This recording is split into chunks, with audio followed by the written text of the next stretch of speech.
Oromoon Itoophiyaa keessatti miskiinummaadhaan godaansaan kabajaa dhabuun biyya ollatti illee bara mallas irra wayyoominni jiraata ture. Bara abbaa isaa jechuun abbaa abiyyi keenya kana irra kabajaa qabaachaa ture. Ollatti namni akka arraan tana Yaman keessatti Oromoota meeqaa dhume bakka takkatti dubbatee takkaan dubbanne takka Suudii Arabiyaa keessa mana murtii badii takkaan ala nama meeqaa dhiyoo tana Arabiin gabbaasee gate takkaan dubbanne. Dhugaan jirtus tana dubartiin akka aadattis akka seerattis biyya firraa godaanuu yoo dhiirtilleen haala addaatiin deemte dubartiin hin deemtu turte arra daa'ima dubartii hundaatu dhalaa teenya hunda xiqqeessee kabajaa Oromoo hunda yaa sabaa jechaa kabajaa isinirraa fuudhee nu xiqqeessee nama kanaaf biyyarraa godaansise. Dubartiin teenya arra takkaa lamaa miti hoggaa ammaan tana bilisoomnee jettan bilisummaa malee aboo anni isiniin ajaa'iba seedaa uummanni hirriiba. Murata lama kuta kamu tuna kon. Lali ya bo dubbi sindura fadal le da murata lama mikiyon takka biyumara ba tana kaisa biyi takkati ne un jolle no beete zala irtu artisti guddo dawla araba guutu da kaisa artisti guddo dawla araba ni qabdeeto ajjeesteti mootummaan Uganda ci daqee bilisaan si baase mootummaan Uganda ci Kenya mo gujetti meeqa duma jira kaseeraan no ane mo gizna kan jawaan biro nan fudhatina Fana duga itti fufi amma jarraan keessan booda maammee fin kan Mullee anillee callaadhaa kan dhigaasee eegaan jira beekte. ati booda dhuftee qoy haa dambalii kiyya marsente jarra kusu dura jira mucaan qoffaa ture Meeta kan dubbadhu. Yoo yaashamaa ilmaan Oromoo hundi keessanuu baga jiraattanii fuulle nagaa fi nagaa fattamoo akka ummata kanarra mormii yoo qabaatte fufi ani mormiin qaba mormii qabullee osoo hin taane gochaan agarsiisaa jirra waan ta'eef wanni miidiyaa irratti wal lollu tokkollee hin jiru walirratti wal lollu tokkollee hin jiru gaafii kan kee kallattiidhaan fi deebisuu fi yaada isaan kaasaa turan kanarratti anka intala Oromoo takkaatti waan isinitti kenname kana leellisaa jirtanii kaleessa wallaalumsaan yookaan leellifamu ta'e har'a dhalootatti fe'uu hin dandeettu dhaloota jiilee kanatti fe'uu hin dandeettu intalli durbaatu waan siin deebisaa jirtu argaa jirtu kuullee sanirra hin darbin siin jechuu barbaadetti kuullee siyaasaa kan kee achirra hin darbin akka nama tokkootti jiraadhu siif dhaamsa dhaama kana warra asirra bahee ololuu fi warri kallattii biraatiin ololu immoo argaa jira waan Oromiyaa keessa jiru Oromiyaan har'ata Oromooti dachiin sun dachii Oromooti ilaa waan dhabe argatu Oromoon uf duuba deebu tokkollee hin jiru. Tokkoffaa Itoophiyaan biyya keenyaatti. Itoophiyaa waraqaa deemnee dalagadnuun bara Itoophiyaa osoo lammii isii taate impaayiratiin nutti gurgurattu jechuudha. Paaspoortii bar birrishena irra bitataa irra. Oromiyaa irratti waraqaa jireenyaa bitatu jirra bar. Ka ittiin jiru anu lubbuu keenyatti. Nuyi siksiinii keenya bitachuun hin danda'amu. Dhaloota namni dachii kanarra dhalate paaspoortii dachii isaa irratti hin bitatu. Ufii kennama nuyi Itoophiyaa yoo barbaadani sirna tokko ijaaree mililikii ijaaree paaspoortii irraa bitannee jiraataa irraa ittiin dalagataa irra isin kaadu Itoophiyaa ittiin jiraataan jiru warri jettan isin kaadaan jiru ittiin dalagachuu jirra isinirraa bitannee maallaqa kennan bitannee boodallee immoo ciruu yoo nu barbaachise cirree paaspoortii kennanii ni jiraanna Oromiyaa irratti ni jiraanna Oromiyaa walabaa mootuyyuu hin ijaara. Jaallattee jibbitee Oromiyaa walabaa akkamitti ijaarta waan jette afaan qawweetiin gabroome afaan qawweetiin ijaara Oromoo. Kan ammoo gochaanii sitti agarsiisaa irraa jechuudha dirree Oromiyaa irratti wareegame kaffallee rasaasa elemoo qilxuu kaleessa dhukaase timaatimii miti inni darbate dinnichaa miti inni darbate rasaasa kalee darbamte arra darbamaa jirti. Ana sitti kana yoo barbaadde har'a eenyu yoo gowwoomsuu hin dandeettu asii alaabaa impaayeraa qabattee asiin alaabaa Oromoo qabattee kan deemtu ufta jalqaba ani eenyu jedhu yoo dadhabde qaansiraa kan kee hojjedhu jiraatu yoo dadhabde callisii ta'a deebii dalaga faarsee bulaa abiyyi ta'e nu abiyyi irraa dantaa takka hin qabnu abiyyi Oromoo dheettani dhimmi itti hin qabnu nu oromummaa isaa goobanaa daacee abbaa gadaa jabaa ture bar sirna kanatti dabalameetiin Oromoo cafaqee jechuudhas deebi'ee sii gala Oromummaan wal kaadaan jiru nu sirna kaadaa irra malee sirna buqqisuu jirra malee nama buqqisaan jiru nu Amaara lolaan jiru Tigraay lolaan jiru sabaaf sablammiin lolaan jiru sii gala siyaasaa beeki yoo siyaasaa dubbattu ummanni kun jala kana maal barreessaa ummata kabajuu qabda barate ummata kabajjee ummata si waliin haasa'u kana si taa'ee si hordofu kan har'aati maal gochaa jirtu Oromiyaa irratti harmeen beela'aan jirtu haati tante shanee deeggarteettee gabbaattee rashanaan jirtu bar mirgi dhala namaa eeggamaan jiru dachii kana irratti jaallanneeti miti ana waraqaa sirraa bitadhee jiraataa jira impaaratti yoo taate Itoophiyaa yoo taate waraqaa sirraa bitadhee waraqaa maallaqa kiyyaan dachii Oromiyaa irraa argadhe maallaqa kiyyaan bitadhee irra jiraachuu jiru waraqaa kan kee funyaan irra si darbee kilaashii takka fannisadhaa jechuudha si gala. Kanaafuyyuu warra asirra baatanii miidiyaan ololtan ololuun keessan mirga keessan immoo Oromiyaan ni ijaaramti kanuma kulleetti galatamu ulfaadhu Laali fayyaa ta'e laal fayyaa ta'e kullee waan takka qofa uummanni keenya arraan sana jara keenya Adaamaa Bishooftuu Finfinnee keessatti dibira laal ni isa waan gabaabduu takka osoo hin fixatin kullee mud godhadhu naan jetteni gurbaa keenya waan gabaabduu takka uummanni keenya naannoo killila Guraagee takkaa'u naannoo Soomaalitti Oromiyaa keessa jiraachuu dadhabne wanni nuti dalaynuu fi gibirri mootummaan nurraa afuutu jedhanii nama meeqaa biizinasni itti cufamee kasaaranii jiraachuu Itoophiyaa keessaa nuti Oromoon dadhabne jedhanii Soomaaliilaandi duutuu tanaaf dubartiin teenya arra siree haftee mana kushiinaa irraa dhiqu jirti jara keessa kun sheem Oromoodhaatu biyya harkaa qaba maqaa Oromoo afaan Oromoo beekaa yaa jamaa jaa bar osoo ummata fi namni ummata fi dura laal wanni waa hunda dursu jara keenya kulle biddeena garaadhaa nama fi beela baasuudha ummanni keenya beela ba'uudha beeka dalagatu akkatti dalagachuu dadhabee aboo yoo Oromiyaa jenne gibirri hanganaati nama meeqaatu waan silaa babbanate cufee jiraachuu dadhabee godaan haya kuni jimaadharra duulan diinagdeen Oromoo silaa mataa yoo qabachiisu takkan jirtu dhukkeen itti kaatee bara gartee namticha ammaan tana abiyyeettan kanaan abiyyoo kaasaa eegaaf. Kanaaf jara keenya silaa irraa dhiiftanii gaarii namni jara kanaa jalage tokko kamil kaayee singate gurguddaanuu fasaareetuma kunoo eenyu warri qalichoo bukraatiif maali maraatanii kararra yaa'aa jira warri dur dhaaba kanaas galan. Aboo yoo dandeessan usaataa afirraa dhiisa wanni ololli isaa kun isinii isin baasu. Dhugaan jirtus kana arraan tana dubartoonni keenya bar dhiira caalaa biyyaa baanii jijjiirra jedhanii jiraachuu dadhaban biyya keessa dalagachuu hin danda'an biyya olla kabajaan qaban gudeedamaa baharaan hidhaata qurxummiidhaa ta'a dhumaadhaa jiran kana hunda bara Oromoo biyya bulchitee bilisoomnee jettan keessatti wanni kun kan ta'aa jirtu meeqaatu ammaan tana mee kabajaa dhabee meeqaatu argaan gudeedama adda addaatiin biyya keessatti ni gudeedamti ollaadhatti kabajaa dhabdee gudeedamti jiraachuun danda'an ummanni keenya gidiraa akkanaa tana keessa Tara takaniin dubbadhaati. Ayyani dubbata. Ni dabra abiyyi deeggartaame. An deeggaraa biyyi deema dhaabbadhu jimmee baroota kana. Maashaallah. Boqoo keetiin jira dhaabbadhu jim. Ayyeetti fufi. Gaafii akkan seeqan nu keetti fufi. Gaafii tanuma amma na dura dubbatamtara raa waa xiqqoo shumaan dubbachuu deemu waa hedduu dubbachuu hin deemu. Iyya dubbadhu. Laale biitii takka gartee miti gaafa amma waa'ee taaribaatii fi waa'ee rakkina keenyaa kana hoggaa gabbannee haasofnu dhiiroo nama biraatiitu gartee miti nama keenya kana biyyarraa kaasee oofu jiramoo nuutuutu hoottu suudii dheeyitee dalagattaa jee biyyarraa wal jaasu jira takka gaafiin takka tana. Talammadaati mootummaan mallas gaafa jiru gaafa dargiin jiru. Namni keenya taariba deemaa jira moo deemaan jiru akkuma Itoophiyaa guutuutti Eeltiraan deemaan turre Eeltiraan bilisoomtee alaabaa sii dhaabbattee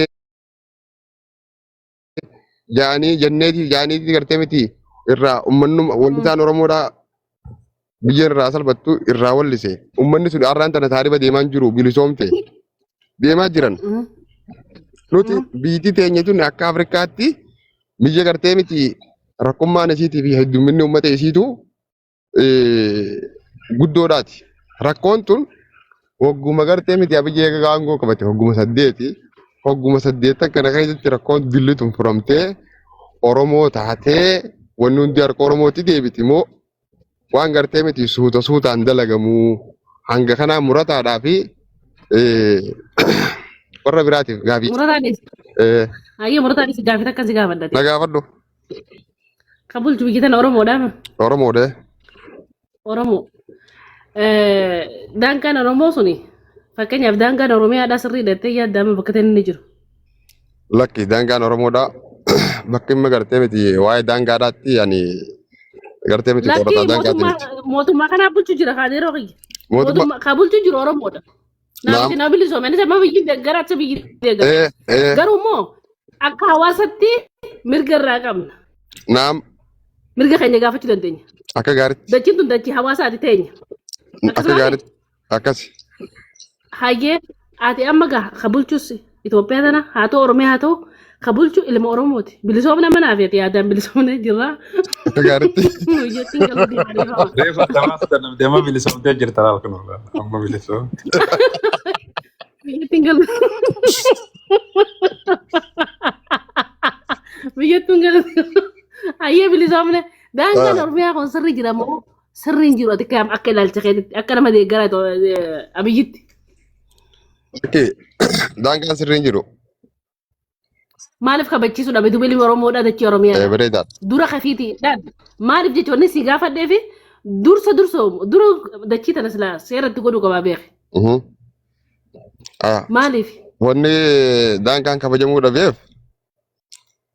yooniin gartee miti an bakka san jiraadde aangoon turii sanatti haaree aanan mimmooti waan hin ta'eef osumaan bakka biyyi sanuun geenyuun gartee miti xiqqishoo waan akka nan waago waan saniin gartee miti waan san jijjiira sani miyaa gartee miti waan ofii beekuu dhabuudha miyaa gartee miti wanni kun kiyyaa irratti hin du'aa bakka tana gartee miti asii ichi namni natti asin kutin waan jaamu dhabuudhaatiitu waan san fiti wanni sun abiyyi hoggaa biyya bulchu kunoo akka Itoophiyaa waliigalaatti bulchuu jira malee namni daangaa Oromiyaadhaa kabachiisuu qabu osoo abiyyi hin taane mootummaa naannoo Oromiyaatii fi hoggantoota isa jala jiraatuutu namayyuu bakka bulchuu irratti itti gaafatamummaa qabaachuu qabu san hanqina irraayi wanni kun ka dhufu ta'e malee waan gartee miti akka dhuunfaa abiyyi irratti itti dhiibnu hin qabnu jechuu barbaadeeti. Ni dabra jirra dhawaan kulle jirra dhawaan akka Jibuutiif mallatteeffamaadhaaf jecha haasawarra gaggaasawni irratti deemaa jiru quba qabda. Ati eegate gara abiyyi taate. Lakkinis akka jebar daangaa Oromiyaa kabachiisuudhaaf Oromiyaadhaa jee. Faayidaan abiyyi maali? Faayidaan abiyyi maali? Faayidaan abiyyi Itoophiyaadha. Itoophiyaa bulchu jira abiyyi. Oromiyaan immoo shimallisii bulchu jira. Itoophiyaan biyya federaalaan bulchu. Walaa naa illee rakkannee Uumaan si gaafadha asirratti. Rakkattuudha har'a dhiisa. Asirratti gaafii takkaa si gaafadha. Gaafiin si gaafadhu qeeroon Oromoodhaa dhiisii qabsaa'ota duraanii. Walumaa galatti akkuma Oromootittuu qeeroos ta'ee qabsoo abbootiin teenya godhaa turtirraayis yoo kaafnee as geenye nama tokko aangoomsitee 4 kiiloo naquudhaaf immoo gaaffii ummata Oromoo waggaa 150 kana agartee deebii kennuudhaaf kan dhiisii qabsaa'ota Oromoo kan duraanii qeerummaan dheengaddaatun irreechaa irratti boollata akka dhumte hiriira guyyaa waliigalaa akka Oromiyaatti dhumte reefki isaanii akka Filistiinitti rasaasa wayyaanee yeroo hamaa san keessatti taankii dura dhaabbattee ijoolleen san taankii ibidda qabdu wayyaanee Israa'el caalaa adda namaatti dhukaastu dura dhaabbattee ijoolleen san waggaa 3 waggaa 4 osoo addaa hin kutin kadu'e awwaalachaa kadhawame wal'aannachaa qabsoo boonsaa qabsoo saba Oromoo boonsu gaggeessitee wayyaanee hidda lafa gaffageesse aangoo irraa buqqiftee Maqalee galchite. Abiy Ahmad as bahe qoy namni tokko dhaggeeffadhu wayyaaneen gaafa aangootti dhuftu dhiiga isii ganneeyxee waraanaan loltee dargii buqqaaftee biyya san to'atte. Qeeroon Oromoo osoo rasaasa hin qabne wayyaanee san buqqaasee kan Abiyyiin shuumamee achitti dhiyaateef Abiyyiin 4 kiiloo keessa taa'ee kursii haa oowwisuuf moo gaaffii ilmaan Oromoo san irratti dhuman amma isin irra guddaa onni isin haasofte warri biltsiginna karaa tolchee laayitiidhaan biyya bareechee maarree amma Hamzaarree Fontana waan akkana haasawa waan agartee paartiin takka iffaarsuudhaaf iftursiisuudhaaf haasoytu osoo hin ta'in gaaffii ummanni Oromoo irratti dhumee 4 kiiloo isa naqan san takallama jettanii wanni isin deebistan jira hin jiru Hamzaanis reef wanni ni haasa'u waanuma agartee mootummaan tokko iffaarsuudhaaf haasa'u gaaffiin uummata Oromoo tokkoffaa ka irratti dhumu jirtu Finfinneen handhuurtii Oromiyaa alaabaan Oromiyaa irra gad dhaabbattee afaan Oromootiin gaggeessee mootummaa naannoo Oromiyaa jalatti galu dirreen dhawaa lafa Oromoo handhuura Oromiyaa biyya Oromoo waan taateef dirreen dhawaa Oromiyaadhaaf osoo agartee sossoba hin taane osoo ajandaadhaaf saba kaaniif kana walitti diduudhaaf dirreen dhaata Oromoo seeraanis jechuun osoo hin taane qabsoo uummanni Oromoo kun cabsee asiin geessan wanni irra diddibanii godhaniif maaliif kun deebiin isin haasoitan kun deebiidha qabs Oromoon Abiyyi 4 kiiloo naquu fi moo Oromoon haa isfaaltii irra waaqu quyyisanii fi kun gaaffiin uummatni Oromoo kaleessa itti dhume kana mee waan qabatama waan nu deebisan ni qabdanii mee waan takka lama jiiti osoo waa'ee laayitii irraa naasoin osoo waa'ee karaa quyyisuu irraa naasoine gaaffii sirnaa tahiddaa gadi fagoo ta'u uummanni Oromoo irra dhume san mee takka lama ji habbaa sadii qofa naa deebisi. Dambali akkanumatti waan ta'u akkanumatti waan ta'u beektu dambali. Laal obsaadha akkanumaan Atis na gubbaan utaalte elema koy. Laal michiyoo takka komentii michiyoo takkaatiin. Murteessaa koy gaa komentii hunda deebisuudhaaf wannan gini maal silaa bilisoomne maaltu mana maadaamii kushiinaa maadaamii nu dhiisiisee nuti dubartoonni Oromoo kabiyyaa ta'e silaa bilisummaa qabaanne namni bilisummaa qabu kushiinaa mana maadaamii dhiquudhaan malee jette ismiitii nama jaamu gaddeebisaa. Bilisoomte jechuun intala hedduu jechuu miti kanaas ifitti hima. Kushiinaa mana maadaamiitii miti kushiinaa waliitiis ni dhiina bilisoomte jechuun hindalagattu jechuu miti kara biraan deemina. Aboo gabra taaniiti miti katti dalagatan dalagaa dhiifaadhaa dalagatan. Kushiinaa namaati mi waan biraatti gujjirra dhiiga namaan lafaati gujjirra. Waa'ee biyyaa laali kullee teenya waa'ee bilisummaa waa'ee daangaa waa'ee wannaati miti kuni achi kutee jira waan achi kutee takka kam amma seerri cabeetii safuun baddee kara sadarkaa maafiyaatti deemtee jirti biyyattiin sun. Waa'ee gabrummaa, waa'ee dirredhaa, waa'ee jijjigaa, waa'ee Oromoo, waa'ee eenyu ta'uuti.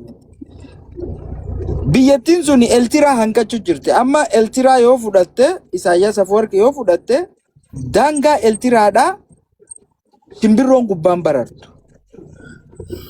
Daangaan eltiraadhaa. Lammiin biyya sanii Isaayyaasiin alatti abbaan fedhe wal ajjeesu. Ifirraayis eegeeti isaanis addaan eegee jira. Wanni namni beekuu qabu. Abiyyiin nu gabroomsaa mi Isaayyaas daranillee silaa nu godhee addaan nu eege. Amma ijoolleen teenya wanni wallaalte kana waa'ee biyyaa wallaalu. Maallaqa mootummaadhaaf kafaluu dheeyitee gubboo si gaafachuun ifa qoxaarii takka ifirraa kafaluudhaaf dheeyitee waa kafaltee maallaqa mootummaaf kafaluu jechuun biyyaa miti. Mee haasijjeesu. Waa'ee gabrummaan fagoo, mirginiis fagoo, adaraa seeraatis fagoo, adaraa seeraa adaraa hiikii fagoo barkuun yoo seera mootummaa kabaji jechuun fagoo yookaan seera rabbii kabaji. Achi fagoodha kun. Lafa irra dhaabbattee akkas jettu san boo seera kabaja adaraa seeraa jettee itti dhaatachuu jirta jechuu bara. Walittuu dubbii walii deebiftan kun achi fagoo. Akkasuma jechuun sunuu dhabamtee jirti Itoophiyaa keessaa jira. Maaliif ikki jettan? Seerri hin jiru abbaa fedheetiitu yoo fedhe mootummaa ta'e yoo fedhe wanna ta'e biyyattiin isin bilisummaan fagoo kara gaangistaraa siitee jirti. Kara gaangisterummatti akka Meeksikoo kana keessatti kalee namaa giddiin baasanii gurguran. Kara sitti deemtee jirti seer dhablummaa bira kuttee bilisummaa maalii haasofta? Arraa ijoolleen taaziyaa taa'uun dadhabne dirredhaa kana keessatti nasiyyaan ajjeefamte. Manguddoo walitti qabanii haadhaa fi abbaa walitti qabanii ilma fidanii isaan duratti rasaasatti lakkaa'an jiranii. Jara keenya maali manni mootummaadhaan jiru hin hidhu hin adabu seerri mootummaan jiru sadarkaa kana ga'u jechuun waa'ee bilisummaatti dhiisaa biyyanii qabnaa irraa mari'adha bareeda isinitti hin dheeressu galatooma.